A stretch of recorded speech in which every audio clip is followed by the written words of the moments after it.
Xoş adamın alına ki, nəfsi öz əlindən əziyyət çəkir, başqalarını arxain eləyir özündən.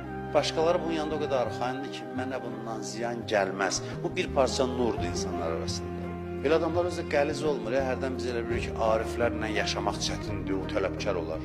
Ariflərlə yaşamaq çox rahatdır. Arif tələbkardır özünə qarşı, cəmaata qarşı. Mən oxumuşam, gecə namazına dururlar, neçəsində həyatımda var. Pəncəsinin üstündə yol gedir ki, evdə dəstəmaz almağa gedir ki, heç kəs oyanmasın. Gecə namazı qılan bu deyil, qışqırıb bağırsın, durun, Allah baxır filan, yatmışsınız, ayıb olsa sizə. Bu deyil, mərifət bu deyil.